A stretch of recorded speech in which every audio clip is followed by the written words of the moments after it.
Welcome to the Chicago Home Partner Podcast. I am your host, Amanda McMillan. Join us each episode as I have experts in all of the different fields of Chicago real estate as we unpack and digest what's actually happening out there. And we're back at it, episode 17, and I couldn't be more excited. As we mentioned before, we're changing things up. We are getting wild and crazy here, and we are trying to bring more and more value to our favorite people, you. What we're doing now is we are bringing on some of my favorite, most trusted people in the industry to give us their professional insights. So you're not just listening to me or other real estate agents. You're going to hear great stuff from the sources. Okay, guys, the man, the myth, the legend, Dan Gjeldum of Guaranteed Rate is here with us. He is the Senior Vice President of Mortgage Lending for Guaranteed Rate. He's been at this for almost 3 decades, and he's been taking amazing care of Chicago Home Partner clients for so long. I am ecstatic to have you here with us today. Thank you. I'm ecstatic to be here too. Your podcasts are fantastic, and I'm lucky to be a part of it. Well, you know the feelings are mutual. For those that haven't had the opportunity to work with Dan, Dan is one of the financial strengths behind so many of our clients and my most trusted lender. He is the guy that I go to every time I have a question, every time I want advice. You are the first person I call. I appreciate it. Okay, so we're going to go big right off the bat. We've got a lot of really great things to talk about, but we are at the beginning of the year. We know that 2023 was a year that, in my opinion, was defined by interest rates and inventory. Those two things really challenged us in so many different ways. So with that being said, with that behind us, thankfully, what can we expect in 2024 in the mortgage realm? And I know asking that's a big, big question. Yeah, and mortgage rates are always really difficult to predict because they're impacted by so many different things. But the overall market kind of sentiment is rates are going to be lower, right? I mean, they're down a good percent from their highs. And we're anticipating, rate moves aren't always down, right? They're not always down. They're not always up. There's going to be some spikes here and there. But we anticipate mortgage rates to be in the 5s to upper 6s throughout the year. That would be amazing. Just to not to look too much to the past, what was the highest rate that you locked in last year? The highest rate was over 8%. For certain. No, it was definitely a rough ride. So obviously there's a lot to digest and unpack on this topic. What are the main things that we think are going to be driving rates? Why do we have so much confidence that they're actually going to get lower this year? Yeah, we've the biggest driver of mortgage rates is the inflation data that's out there. And we've seen inflation data come down a bunch. And inflation's always year over year, right? So it's always a 12-month moving average. So we're seeing inflation come down, which is going to lower that average inflation, which is what the Fed determines their rate cuts off of. So I think with the way that they've been moving here recently at the end of 2023 and the start of 2024, we're on a good path. We just can't, that dreaded surprise could pop up and they could not, they might not go down as quickly as they're anticipated. And from your expectation, when we see these rates go down, what happens to your phone? Great question. It really picks up for all the people that we financed in 2023, right? They're all ready to refi because they want to get out of those higher rates. But the people come up, they start, jumping off the fence. They start to, get their heads around, they know that rates aren't going to go down to the 3s and 4s, right? But they're more and more comfortable once those rates start to hit. They start with a 6. And I'm sure you're already starting to feel a little bit of that as we've seen these positive improvements in the rates. Yeah, for sure. Yesterday I had 6 client calls, that's what it was a couple years ago or more than that. But the fact that we're in the spring here or the start of the spring market. Doesn't feel like spring out there, people, but we consider it spring. But we're starting to see those calls are happening. The people are, I'm looking right now. I'm looking 6 months. I'm looking, in the fall. So it's picking up big time. Yeah, and I agree. It's so much of what we preached last year, right? We had so many clients that were so hesitant to do things because of those darn interest rates, right? They were ugly. And we said, hey, just as a heads up, what was the saying? You date the rate, you marry the property, yep, right? Exactly. The rate can be changed. And with that in mind, we had a lot of people that were moving forward on their purchase knowing just what you said. as those rates come down, we absolutely expect the amount of people that are sitting on those fence posts waiting for properties to feel more affordable to go up, which will make our market more competitive. Yep, for sure. Yeah. So, people that bought last year are going to see appreciation. So when they go to refi, they're going to have more equity in their house than they did when they purchased. And unfortunately, the people that continue to wait to jump off that fence, the prices aren't going down. No. They're only going to be going up, which, a little bit, it's always I had the conversation on the way here today. Someone who is waiting for rates to go down 1/4 of a point, if a property value goes up 2%, cost them more. Yeah, it's a mistake. So yeah, no, it's a hard thing to explain to people in the thick of it for certain. It's something that we've been preaching a lot, obviously, to try and make sure that our clients are as educated as possible. But it's sure going to set up for a bit of a wild ride.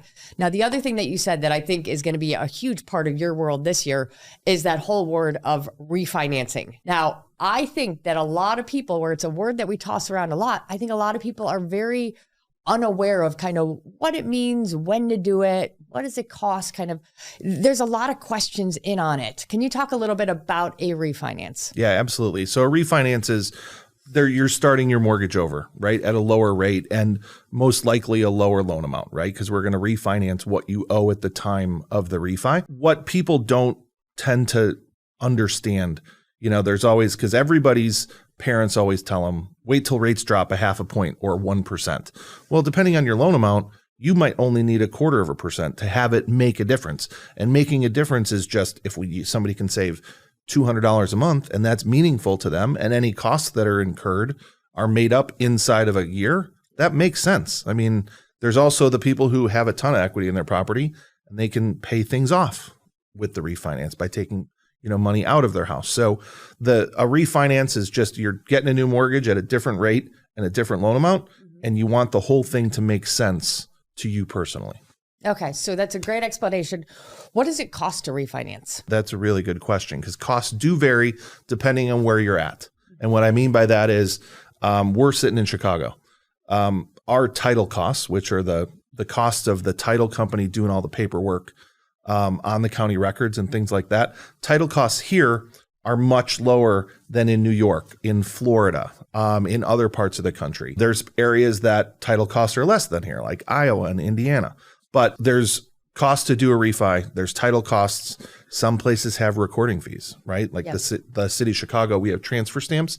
In places like Florida, you pay mortgage taxes on both your normal purchase and a refi.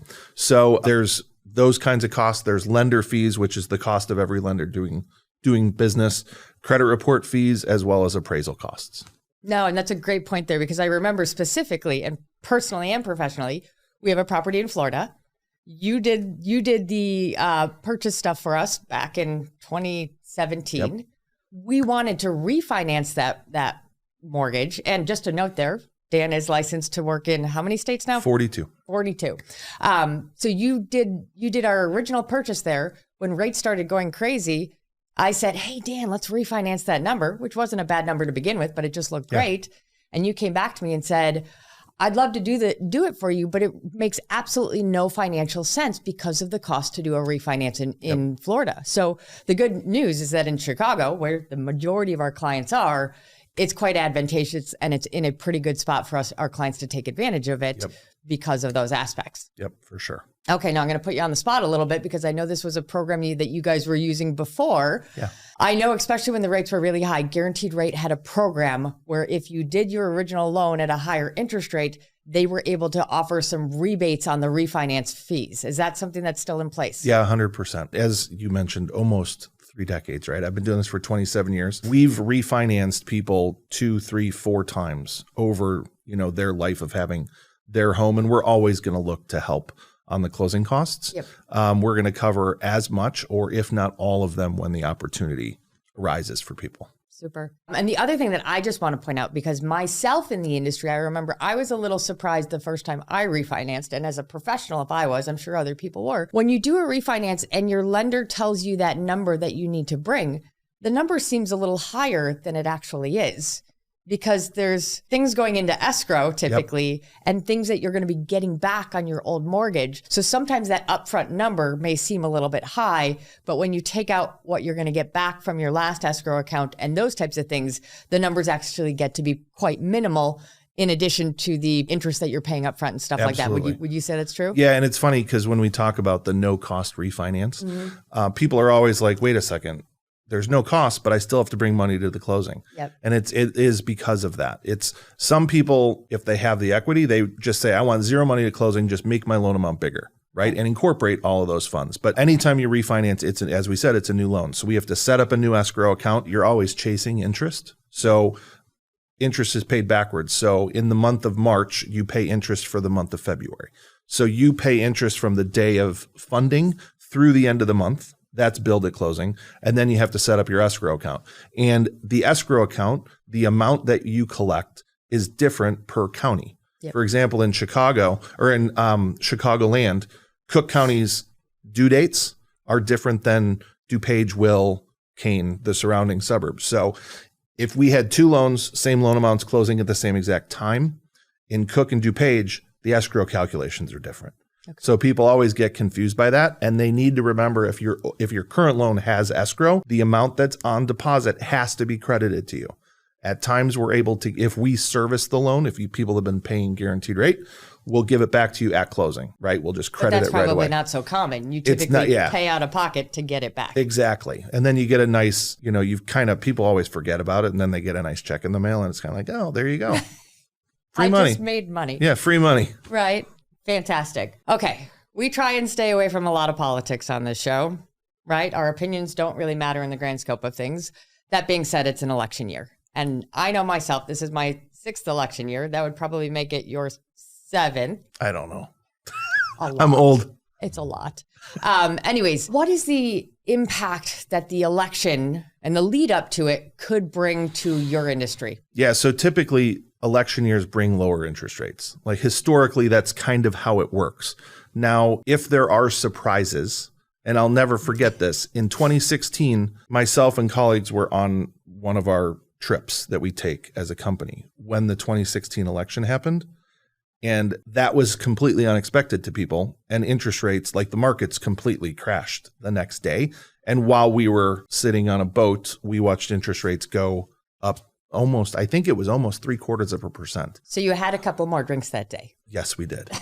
But in overall, the election years do, I think you can kind of lead into that rates will be lower as we look through the year, especially with all the, inflation data that's also supposed to come out. So it's kind of the perfect mix. It's just where they settle. Yeah, no, as I always kind of like to say, is not nearly as eloquent as that, is just that on election years, and you're right, historically, we tend to see the lead up to the election, a lot of downward negative pressure on the interest rates, which is great, which is part of the predictions we were making last year, but that it's that nobody wants anybody to be offended by something that's affecting them personally. And so we see that there is a lot of consideration so that whatever drives voters, and like I said, most voting is done for more selfish reasons, that's not going to offend them. And they like to see those lower interest rates for certain. So, and that's been so much of the advice and counsel that we've been giving over the last 12 months is as we were locking people in at 7.5%, 7.75%, and 8%, understand that the likelihood that we have a better horizon in front of us and that you're refinancing in 12 to 24 months is very, very high. Yeah.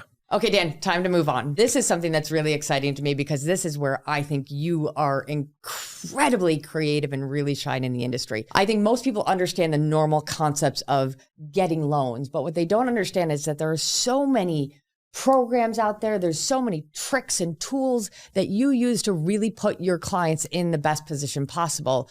Talk to me a little bit about this. Our industry, the mortgage industry, it's constantly evolving, right? There's more programs being added. Seemingly every day, we get some sort of email about a new investor with a new program. So it's my job, and it's every mortgage person's job to be educated on what's coming out. So as you know, we recently had some first-time homebuyer programs that launched, and they're amazing, right? There's Freddie Mac, for instance. They have a program where buyers get up to $3,000 of free money. $1,500 from Freddie Mac and $1,500 for guaranteed rate. If they live in certain metropolitan areas, Chicago is being one of them. And then Atlanta, some in Texas, Philadelphia, for example, all around the country. And we only work on qualifying income. So if your base salary fits under 100, this is getting kind of detailed, but it fits under 140% of the median income for the metropolitan statistical area, the MSA, you get $3,000 if you're a first-time home buyer. We had a client in Philadelphia whose base income was $500 less than the limit. $500. Okay. He just fit it in, right? $42 a month. He fit under the limit and he got $3,000 of free money. Oh, that's so fantastic. It's programs like that are out there. Here in Chicago, and well as some other areas, this is kind of bigger. Fannie Mae has a program where if you're buying a property in their targeted areas, and I'd love to define what the targeted areas are, but we run it through a little system on our computer and it tells us yes or no. We call that fuzzy math. Exactly. Or where you're moving from. Mm-hmm. So it could be where you're moving from to buy your first house. You get $5,000 from Freddie Mac and $1,000 or 1% of your loan amount from guaranteed rate up to $3,000. Wow.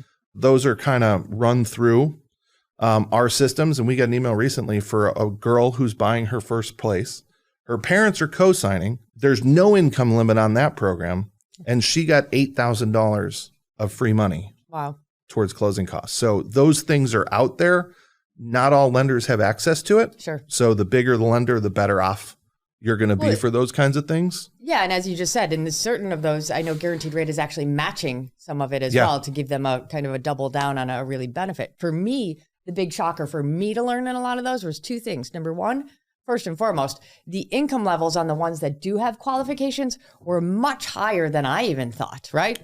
Yeah. I mean, we're not talking low income by any means. These are big numbers out there, especially in a metropolitan area. Yeah, Chicago's $153,160. That's a big salary. So for certain, that's a great thing to know in terms of that. The other thing, and it'll become less of an issue, I think, as we get more into this year, but a lot of those programs have interest rates that are lower than what the national norms are. So we had people that were locking in some of these things that were actually getting interest rates that were 0.5% lower than some of the other things that we saw. 100%. It's crazy, right? Because one client in particular, we had that there was 0.75 of a point for them because those programs eliminate negative credit score adjustments. They eliminate property type adjustments, right? So condos are more expensive than single families if you don't put down 25%. So somebody with a credit score that's 1 point lower than the best and buying a condo, they don't get as good of a rate, right? But in these programs, it's completely eliminated. Right. And it's 0.5 point to 0.75 of a point in some instances better than if you didn't fit into that. I just want to hammer in on that point because I think you made an excellent point in there that's really important for us to note. Condo purchases, unless you hit a 25% down payment, have a slight uptick on that interest rate. And so that's important to note. When you're seeing the advertised interest rates, those interest rates 99.9% of the time are going to be for a single family home. So if you have that, you see that, and then you have a conversation with Dan and he tells you those rates are a little bit different, that is very normal in terms of what we expect to see. And because we sell so many condos, I think that's a really important note. And that's something when you see rates in the press, those are always a completely vanilla 20% down, perfect credit, right? If you are vary from that at all, the national average rate, that they don't even tell you what those costs anymore. They used to have points in them. Those average rates are great. You get a directional feel from it, but the chances of you being at that rate are really slim. Okay, let's transition into what I call the tricks and the tools. This market that we've been navigating for now the last 3+ years has been a wild ride. I mean, they all are in some sense, but we've really had to lean in hard on our lending partners to put us in the best position possible to represent our clients, whether it's been competitive, whether we've had clients that need to sell, but it's hard to get that accomplished in our market. Talk to me a little bit about some of the tools that you've been working with your clients and my clients to be successful. Whenever people are presenting an offer to a seller, right? Your job is to make it as attractive as possible. My job is to make the borrowers as attractive as possible as well. That means we can do full credit approvals subject to where we do a full underwrite on people, subject only to the appraisal and to title, right? So that allows us to move extremely quickly. Right. And we can do that as long as as early as 90 days ahead of time, right? So we can get somebody fully credit approved. We had a deal in Tennessee. That's why they got it approved, because it was fully done, right? All it needs, appraisal and title, and we're done. So having things like that out there, that's big to know. And it puts our buyers in the best position possible from a seller perspective, as well as you know, if they don't choose to do that on the pre-approval side, property specific pre-approval letters, right? Yep. That aren't, so we're not revealing the cards of someone with, because more often than not, people can afford way more than they actually want to spend on a property. Nobody needs to know what somebody can absolutely spend on a property, yep. Right? They need to know you can buy their home that they're selling. For certain. No, we've been using so many of the great tools that Guaranteed Rate has come up with, because the reality is it is so competitive in certain aspects of our market that we've really had to lean in hard on our partners to present our clients in the best light possible. And I know you've been doing an amazing job of getting us there. Now, the other thing that's really important to know, and why it's so great to have what I call a lending consultant, right? Most people just call you a lender. I call you a lending consultant, is because we can sit down and we can strategize on what tools are going to put you in the best position possible. It's not going to be every tool that works in every season, right? We have things that we were using in Q3 and Q4 that are never going to fly in this quarter here. And that's where it's really important to align yourself with somebody that gets it, that understands it, and is going to give you the best at bat you possibly can get. Yeah, absolutely. Well, Dan, I cannot thank you enough for being here. I know you made the long commute into the city. Not really that long, just kidding. It's been a pleasure. As you know, you are such a backbone of what I do. You give me so much confidence and knowledge. I was just so thrilled to be able to share you a little bit with the world. Oh, thank you so much. It was great being here. And we are back with the man that is the Western Suburbs. I am so honored to introduce Mr. Brian Bomba. Brian leads the Brian Bomba Group. He's been at this almost the same amount of time as me, over 2 decades, and has been doing amazing things in the Western Suburbs. He is the leader of the team that I trust the most when my clients are going out his direction. And the real true reason behind that is because he thinks and advises, and it comes from a consultative manner, very, very similar the way I do. Brian, thank you so much for being here. Thank you so much, Amanda. Oh, it's always a pleasure anytime you and I can share some time together, because we always have very, very thoughtful and insightful conversations. Let's do it. Okay. The last few years has been a wild ride.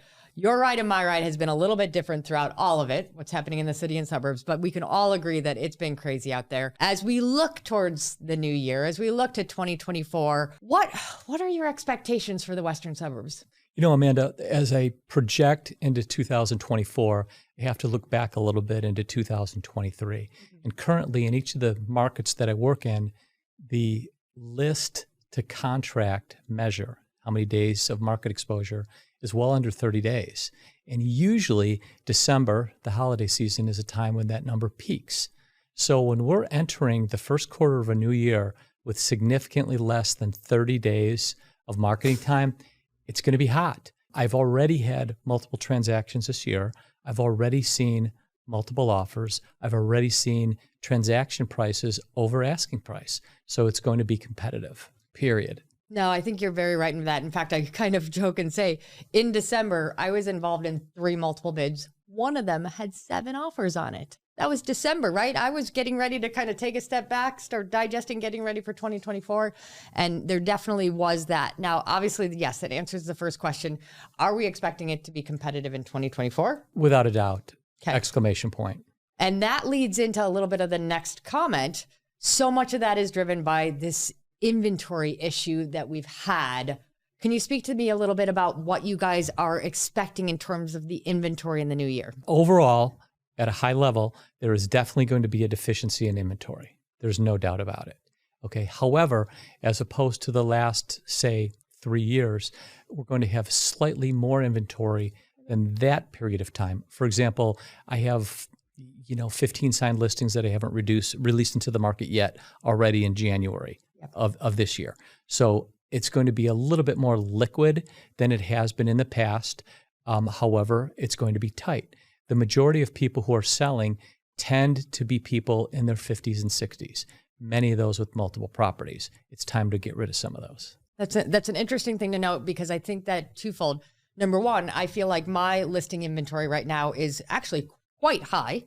I do think that we're going to see some more inventory, but as I've been telling my clients, solving this inventory issue, in my opinion, is going to take years. It's not something that we're going to see in 1 or 2 years. This is going to be a slow ride back there, but I am hopeful that we see a little bit more on our end of things. So it's encouraging to see that.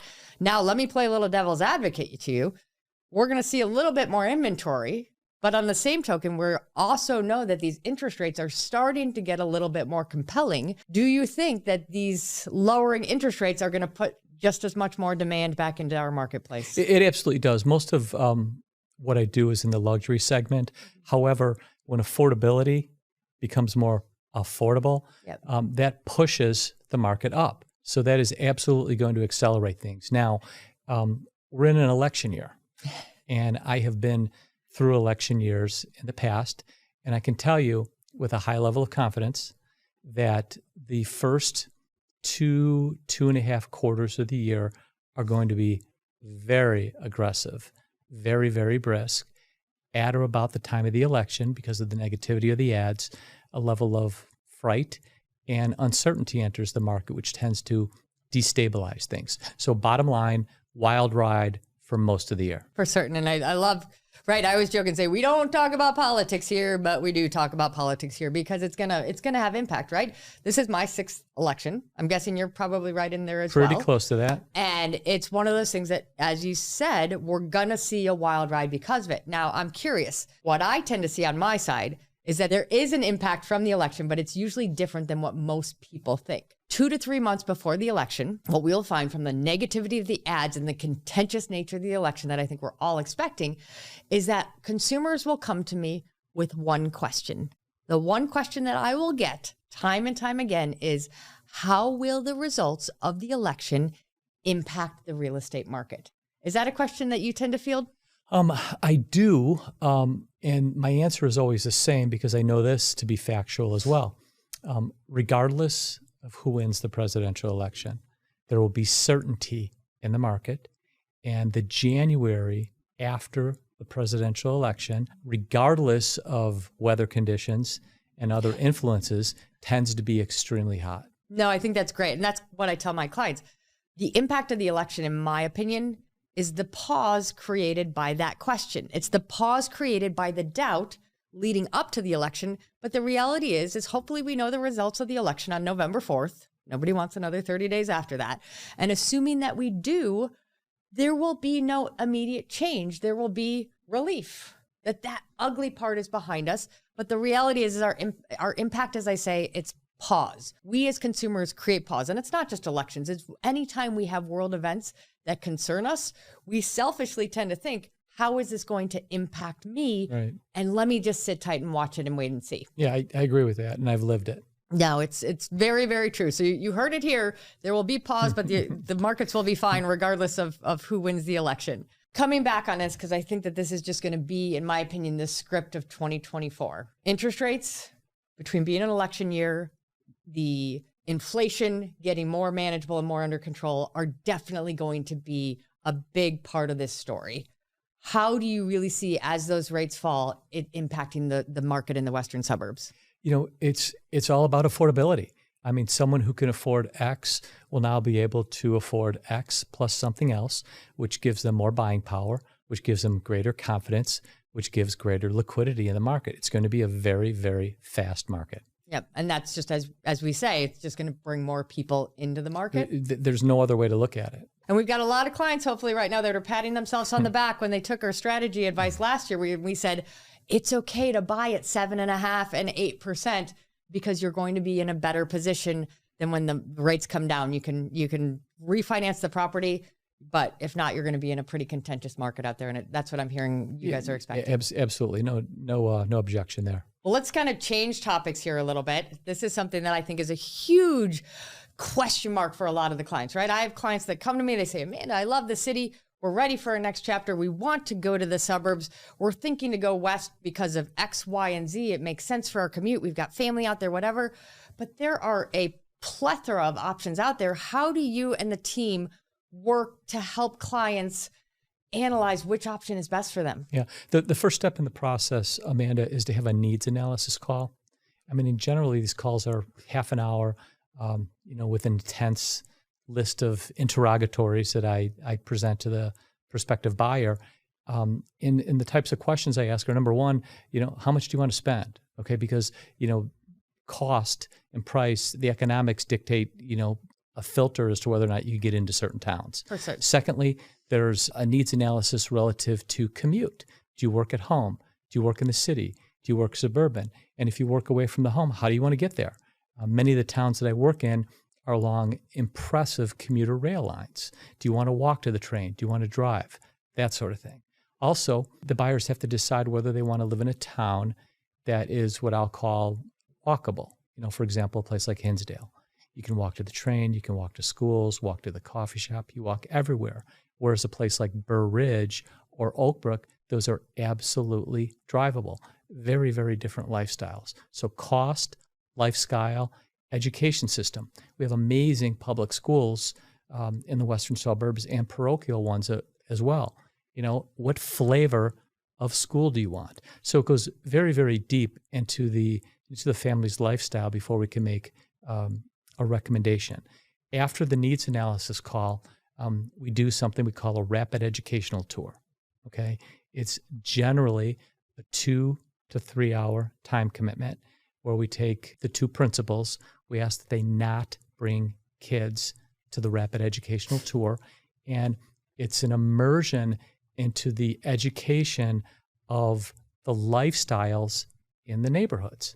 They're not allowed to buy a house during that tour, but the benefit is that if we identify a specific neighborhood for them and teach them about it, when a property comes on the market 2, 3, 4, 7 days later, we can say, hey, Mr. and Mrs. Buyer, our property just came on in this neighborhood. Remember that one with the 2 orange play sets in the park? And they say, oh, yeah. So it makes it easier for them to make decisions. No, that's a great point. And I can't tell you how many of my clients that have gone to you guys that have talked about just how beneficial it was to kind of immerse themselves in that neighborhood on a high level. I call that the window shopping trip, right? We're not buying today. We are educating. We are tasting a little bit of a buffet. We're trying to kind of get sense of it because there's a lot of people that come to you either that have a very specific vision of where they want to be or have absolutely no idea in terms of that. They just know that they like the overall thought process. So here's a couple of questions that I'm going to ask that I know I'm going to admit up front that they're a little unfair. What are areas in the last year, let's use the last year, that you have seen have been more on the popular side or sought after side for people moving from the city to the suburbs? A lot of people from the city enjoy the walkable lifestyle. And while the nearest Western suburban market isn't as walkable as the city, it's a component of their lifestyle that transfers over pretty easily. So as a result of that, if I'm going to stereotype, which we don't do here, then the 4 popular Tier 1 towns are LaGrange, okay, Western Springs, Hinsdale, and Clarendon Hills. Followed by the north section of Downers Grove and the southern section of Elmhurst.